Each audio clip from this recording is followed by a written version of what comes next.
Hey guys, this is Mohit Kumar Kashyap और आप सभी का वेलकम है गुरुकुल हब यूट्यूब चैनल पर। आज की इस वीडियो को मैं लेकर आया हूं उन सभी स्टूडेंट्स के लिए जो आरआरबी एनटीपीसी एग्ज़ाम की तैयारी कर रहे हैं। तो बहुत जल्दी आपको सूचना भी मिल जाएगी एग्ज़ाम कब होगा आपका, क्योंकि जब एसएससी अपने एग्ज़ाम के लिए डेट जारी कर चुका है तो डेफिनेट सी बात है कि रेलवे का एग्ज़ाम भी समय रहते बहुत जल्दी हो ही जाएगा। बट अभी समय है, जितना भी समय आपको मिल रहा है उस समय को आपको अपनी प्रिपरेशन में लगाना चाहिए। तो आज मैं यहाँ पर आपके साथ जो शेयर करने जा रहा हूँ वो चीज़ शेयर करने जा रहा हूँ कि आरआरबी एनटीपीसी की जब आप तैयारी करते हैं तो आपको किन किन चीज़ों का यहाँ पर ध्यान रखना, मतलब अपनी प्रिपरेशन में क्या क्या चीज़ें आपको इंक्लूड करके चलनी है, ताकि जब भी आपका एग्जाम हो 100% एग्जाम हो, 100% एफर्ट के साथ आप एग्जाम देकर आएँ और जो रिजल्ट हो वो भी उसका 100% ही हो। तो बिल्कुल इस वीडियो को टिल एंड तक देखें, लास्ट तक देखें, एक एक बात को क्लियरली समझकर चलें। वीडियो पसंद आती है वीडियो को लाइक जरूर से करें और शेयर जरूर से करें, और चैनल को सब्सक्राइब नहीं किया है तो गुरुकुल हब यूट्यूब चैनल को सब्सक्राइब करें, साथ ही बेल आइकन को जरूर प्रेस करें ताकि आपको आने वाली सभी नोटिफिकेशन वीडियोस के मिलते रहें। तो स्टूडेंट, यहां पर मैं जो बात करने जा रहा हूं वो ये है कि हमारा जो एनटीपीसी का जो ये एग्जाम होने वाला है, ये 100 मार्क्स का एनटीपीसी का एग्जाम होगा, वो आप जानते हैं।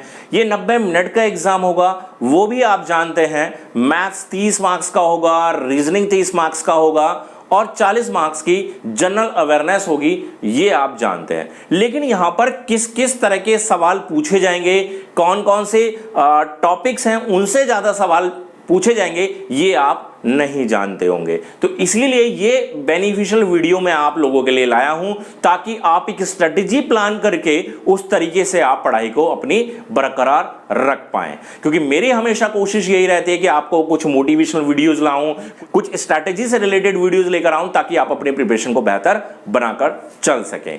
तो देखिए, जब हम बात करते हैं आरआरबी एनटीपीसी की, तो आरआरबी एनटीपीसी में जो हमारे सब्जेक्ट है वो तो आप जान गए, लेकिन उसमें पढ़ना क्या है। अब मैथ्स से हम शुरुआत करते हैं। मैथ्स में देखिए, मैथ्स में अर्थमेटिक आपको पढ़ना है। अब सवाल ये बनता है कि अर्थमेटिक तो सर हम पढ़ लेंगे, लेकिन अब ये बताइए कि एडवांस हमें कितना पढ़ना है, एडवांस पढ़ना है कि नहीं पढ़ना है। एडवांस सवाल ये बनता है कि एडवांस पढ़ना है कि नहीं पढ़ना, एडवांस पढ़ना जरूरी है या अगर छोड़ देंगे एडवांस तो काम चल जाएगा। तो देखिए, मैं यहां पर आपको क्लियरली बता दूं, जितना जरूरी एडवांस है अर्थमेटिक है आपके लिए, उतना ही जरूरी यहां पर एडवांस भी है। एडवांस से भी डेफिनेटली सवाल पूछे जाएंगे। हाँ, सवालों की संख्या बेशक कम हो सकती है। एसएससी में तो क्या होता है, एसएससी के एग्जाम में तो 50-50% की दोनों की वेटेज है, चाहे अर्थमेटिक हो चाहे एडवांस हो, है ना। तो यहां ऐसा हो सकता है कि भाई 30 में से 20 सवाल अर्थमेटिक के पूछ लिए जाएं और केवल 10 सवाल एडवांस के पूछे जाएं। तो लेकिन हम ये नहीं कह सकते कि एडवांस से सवाल केवल 2 ही पूछे जाएंगे, 3 पूछे जाएंगे या नहीं पूछे जाएंगे, है ना। तो इसको बिल्कुल भी आप इग्नोर ना करें, ये बहुत जरूरी पार्ट है एडवांस मैथमेटिक्स। एडवांस मैथमेटिक्स में क्या रहेगा, ट्रिग्नोमेट्री है आपका, ट्रिग्नो है, ज्योमेट्री है, अलजेब्रा है, ठीक है। और मेंसुरेशन तो आप जब अर्थमेटिक पढ़ते हैं तो मेंसुरेशन तो आप पढ़ते ही पढ़ते हैं, तो उसको तो वैसे भी आप इग्नोर नहीं कर सकते, ठीक है। तो इसमें एडवांस को आप अच्छे से तैयार करके चलें। हाँ, मैथमेटिक्स में मैं आपको बता दूं, मैंने अभी एक सीरीज चलाई हुई है इसी चैनल पर 500 मैथ्स ट्रिकी क्वेश्चंस की। जो स्टूडेंट उस सीरीज के साथ नहीं जुड़े हैं, जुड़ जाइए उस सीरीज के साथ। डेली एक वीडियो मिल रही है, 10 से 15 मिनट की वीडियो में हर एक टॉपिक को कवर कर रहे हैं। एक एक टॉपिक से जितने भी इंपॉर्टेंट ट्रिकी क्वेश्चन है वो मैं यहां पर कवर करके चल रहा हूं, और एक बहुत बड़ी सीरीज लेकर आ रहा हूं जहां पर हर टॉपिक से करीब 100 क्वेश्चन हम लेकर चलेंगे। एक टॉपिक से 100 क्वेश्चन एक वीडियो में, एक पीडीएफ में आपको मैं प्रोवाइड कराकर चलूंगा। तो वो बहुत जल्दी वो सीरीज आने वाली है, तो इसलिए चैनल को सब्सक्राइब करके रखें, जुड़ के रहें मेरे साथ। तो मैथ्स की बात आ गई। अब बात आती है कि ये रीजनिंग में देखिए कुछ हॉट टॉपिक है। हॉट टॉपिक की बात करूं, छोटे मोटे सारे टॉपिक तो आप पढ़ लेंगे। डायरेक्शन है, एनालॉजी है, क्लासिफिकेशन है, कोडिंग डिकोडिंग है, इंसर्टिंग मिसिंग टर्म्स है, ठीक है, रैंकिंग है, सिटिंग अरेंजमेंट है। लेकिन जो जरूरी टॉपिक है, जैसे कि पजल का टॉपिक आप इग्नोर नहीं कर सकते।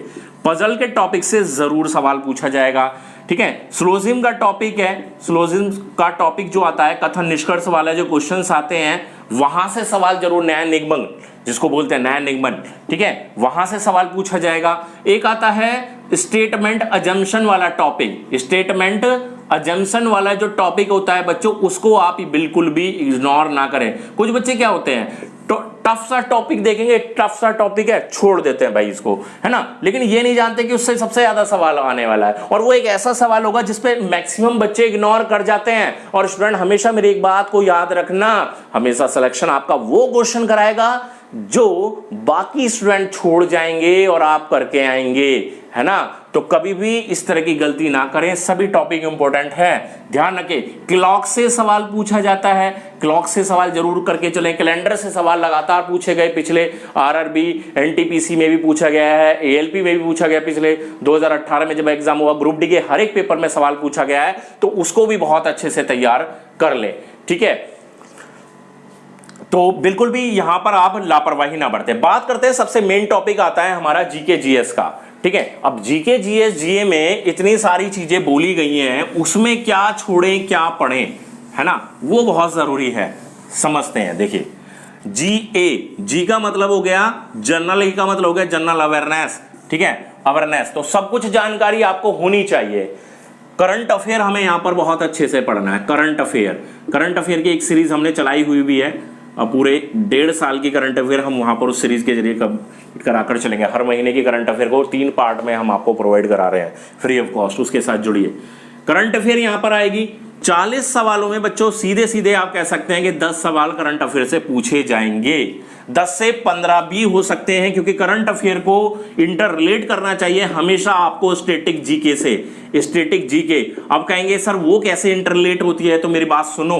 देखिए, करंट में कोई भी अगर कंट्री का नाम आ रहा है, करंट अफेयर में कोई भी क्वेश्चन आप पढ़ रहे हैं, किसी भी कंट्री से रिलेटेड आ रहा है, ठीक है, किसी भी कंट्री के प्रेसिडेंट से रिलेटेड सवाल आ रहा है, तो उस सवाल को जरूर से ध्यान में रखें, अपने ध्यान में रखें। उस कंट्री से रिलेटेड कैपिटल आप हमेशा याद करके जाएं, करेंसी आप जरूर से याद करके जाएं, कैपिटल करेंसी, वहां का पीएम कौन है, वहां का प्रेसिडेंट कौन है, ये बहुत जरूरी सवाल हैं बच्चों, इनको आप जरूर से तैयार करें। ये करंट अफेयर नहीं है, करंट अफेयर तो वो है जो आपने हाल ही में पढ़ा, वहां से रिलेटेड जो भी प्रश्न आया, लेकिन उस कंट्री से रिलेटेड आपने 4-5 नई बातें पता करी, वो हो गया हमारा स्टैटिक जीके का पार्ट। कहेंगे ना इतने सारे कंट्री, किसकी कैपिटल याद करें, किसकी करेंसी याद करें, किसके प्रेसिडेंट और पीएम को याद रखें, तो केवल आपको इनके याद रखना है। कोई भी कंपनी से रिलेटेड सवाल आता है, मान लीजिए गूगल की बात आ गई, गूगल, फेसबुक, ठीक है, इनकी ही बात आ गई क्वेश्चन में, इनसे रिलेटेड कोई सवाल आ गया, कोई ऐप लॉन्च किया, कोई नया वर्जन लेकर आया, या कोई नई मुहिम शुरू की फेसबुक ने, गूगल ने, तो सवाल पूछा जाएगा, वो तो पूछा जाएगा।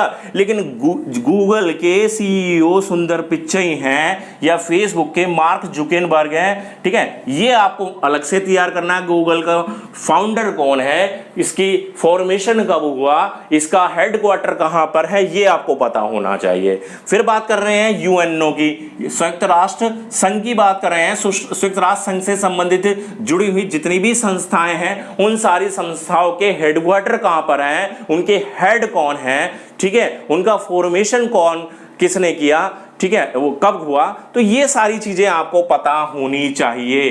ग्रुप 8 है, ग्रुप 20 है, ठीक है, तो ये सारे जो ग्रुप्स हैं, इनके अंदर कौन कौन सी कंट्री है, कौन सी कंट्री नहीं है, तो ये भी आपको पता होना चाहिए। होगा करंट अफेयर से इंटर रिलेट, क्योंकि ऐसे तो बहुत सारी चीजें आप कहां तक जाएंगे, कहां तक उसको पढ़ पाएंगे, ठीक है, रिलेट कहां से कर रहा है, करंट अफेयर से। करंट अफेयर का कोई भी सवाल लीजिए, उसका अच्छे से पोस्टमार्टम कर दीजिए, वहां से 5-7 सवाल जितने भी निकाल सकते हैं निकालिए, और खुद के नोट्स बनाते चलिए। सबसे बेस्ट तरीका बच्चों ये है अपने आप को वेल प्रिपेयर करने का करंट अफेयर में, ठीक है। तो 10 से मैंने कहा 15 तक की आप यहां पर उम्मीद कर सकते हैं, जब आप इसको स्टैटिक जीके के साथ लेकर चलते हैं। बाकी बच जाते हैं हमारे पास 25 नंबर। अब 25 में बच्चों सीधे सीधे मान लेना कि 16 से 20 क्वेश्चन तक आपके पूछे जाएंगे जी साइंस में। साइंस बहुत बड़ा पार्ट है, साइंस में आपको फिजिक्स पढ़ना है, केमिस्ट्री पढ़ना है, बायोलॉजी के भी 2 पार्ट होते हैं, जियोलॉजी अलग है, बॉटनी अलग है, ठीक है, एनवायरमेंटल स्टडीज आपको पढ़ना है, साइंस एंड टेक्नोलॉजी आपको पढ़ना है, कंप्यूटर आपको पढ़ना है, तो 20 सवाल इसमें में से अगर पूछे जाएंगे तो बहुत कोई बड़ी बात नहीं हो जाती, बहुत बड़ी बात नहीं हो जाती। तो बिल्कुल आप उम्मीद कर सकते हैं कि 20 सवाल तक आपके यहाँ पर पूछे जाएंगे, है ना। अब बाकी 5 सवाल बच जाते हैं। चलो अगर मान लीजिए 16 पूछे गए तो 5 से 9 सवाल। अब ये 5 से 9 सवाल आपके आएंगे history, geography, polity, economy, 4 topic, 4 subject आपके रह जाते हैं। अब इनमें से 1 सवाल 2 सवाल ये ही बनता है ना, एक सवाल या 2 सवाल। तो कहां से पूछा जाएगा? बैटल्स हैं, जितने भी बैटल्स वगैरह हुई हैं, है ना, वो आप याद रखिए। किसी भी व्यक्ति को कोई भी एक पद धारण किया उसने, कोई भी नाम उसका चेंज हुआ है, ठीक है, उसके नाम का मतलब क्या होता है वो आप याद करके जाइए, ठीक है। और ज्योग्राफी में परियोजनाओं को आप हमेशा याद रखें। क्रांति, नीली क्रांति, हरित क्रांति, ठीक है, सफेद क्रांति किसने की, कब हुई, किससे संबंधित हैं ये सवाल। भारत कौन सी चीज में, कौन सा राज्य प्रथम स्थान पर है, भारत की स्थिति क्या है ना। तो इस तरह के सवाल ज्योग्राफी में आप याद करें, ये ट्रेंडिंग क्वेश्चन होते हैं, ट्रेंडिंग क्वेश्चन है, ठीक है। तो इस तरह के सवाल डेफिनेटली एग्जाम में पूछे जाते हैं।